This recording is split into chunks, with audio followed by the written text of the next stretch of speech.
자, 바로 본론으로 들어가 보죠. 오늘 우리가 해설할 자료는 사사기 말기라는 아주 흥미로우면서도 꽤나 어두운 역사를 다루고 있습니다. 수천 년 전 고대 이스라엘의 이 암울했던 기록이 놀랍게도 오늘날 우리가 겪는 영적인 고민들을 마치 거울처럼 아주 투명하게 비춰주고 있거든요. 같이 한번 파헤쳐 볼까요? 시작하기 전에 여러분께 질문 하나 던져볼게요.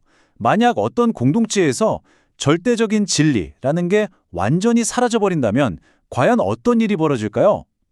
네, 이 도발적인 질문은 우리를 오늘 텍스트의 핵심으로 곧장 안내합니다. 진리라는 든든한 닷을 잃어버린 사회가 도대체 어디까지 표류할 수 있는지 그 적나라한 현실을 지금부터 마주하게 되실 겁니다. 첫 번째로 살펴볼 부분은 바로 영적 파산의 시대입니다. 도덕적 붕괴와 종교적 타락이 극에 달했던 시기죠. 당시 이스라엘 사회에 일어난 비극적인 변화를 보면 정말 충격적입니다. 원래 이들이 가졌어야 할 핵심은 하나님 중심의 신앙이었잖아요. 그런데 그 자리를 자기 중심적 타락이 완벽하게 꿰차버렸습니다. 국가를 이끌어야 할 지도자들부터 길거리를 걷는 평범한 시민들까지 절대적인 기준은 싹 다 무시해버리고 오직 자기 자신의 이기적인 욕망을 향해 폭주하기 시작한 거죠. 그야말로 사회 전체가 완벽하게 파산해버린 상태였습니다. 자, 그럼 다음으로 넘어갈까요? 두 번째 섹션, 타락의 두 가지 증거입니다. 지도자와 백성들이 어떻게 무너졌는지 구체적으로 살펴보죠. 이 자료는 절대 뜬구름 잡는 소리를 하지 않아요. 아주 끔찍할 정도로 구체적인 두 가지 사례를 딱 꼬집어 보여주거든요. 첫 번째는 미가의 신상 사건입니다. 순전히 개인의 욕심을 채우려고 우상을 만들어버린 건데 이건 당시 일반 백성들이 얼마나 타락했는지를 뼈저리게 보여줍니다. 그리고 두 번째, 레미인의 비극은요.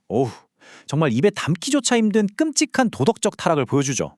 영적으로 가장 깨어있어야 할 지도자들조차 완전히 바닥을 쳤다는 걸 증명하는 겁니다. 한마디로 사회 구석구석 위아래 할 거 없이 부패라는 바이러스에 완벽하게 감염되어 있었던 거예요. 그렇다면 세 번째로 이 비극의 근본 원인이 도대체 무엇인지 그 진짜 이유를 한번 진단해 보겠습니다. 도대체 어떻게 한 민족 전체가 이 지경까지 추락할 수 있었을까요? 자료에서 지적하는 가장 핵심적인 원인이 바로 이 짧은 문장에 담겨 있습니다.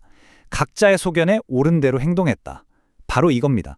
이 사람들은 절대적인 진리를 완전히 걷어차 버렸어요. 그 대신에 그냥 내 기분, 내 감정에 따라서 무엇이 옳은지 스스로 결정하는 아주 위험한 자율성을 선택한 거죠.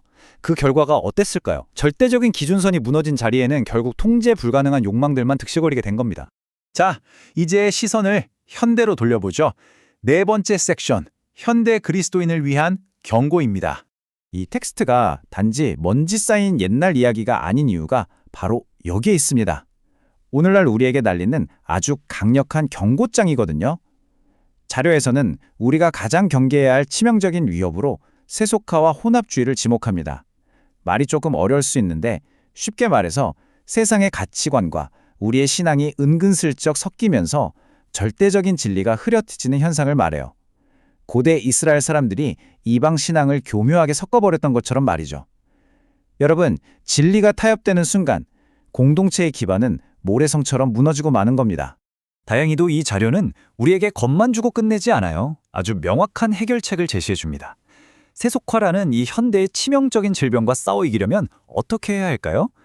답은 하나입니다. 오직 청경이라는 절대적인 권위 아래서 우리 개인과 공동체의 거룩함을 반드시 회복해야 한다는 거죠. 이 분명한 행동 지침을 우리에게 묵직하게 던져주고 있습니다. 이제 해설의 마지막을 향해 가고 있네요. 다섯 번째, 우리의 진정한 왕에 대한 이야기입니다.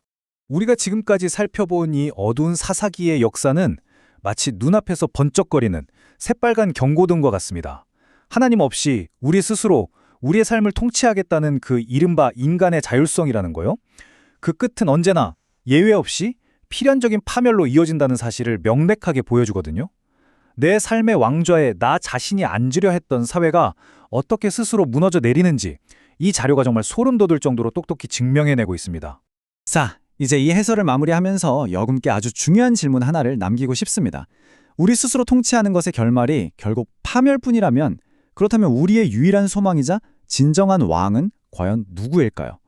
이 깊은 통찰은 결국 한 가지 진실을 가리킵니다. 스스로 왕이 되려는 그 헛된 자율성을 완전히 내려놓을 때 비로소 우리는 우리의 유일한 소망이자 진정한 왕이신 예수 그리스도를 만날 수 있다는 사실이죠. 오늘 함께 살펴본 이 텍스트가 던지는 묵직한 결론, 그리고 이 마지막 질문을 여러분의 일상 속에서 꼭 한번 고민해 보셨으면 좋겠습니다.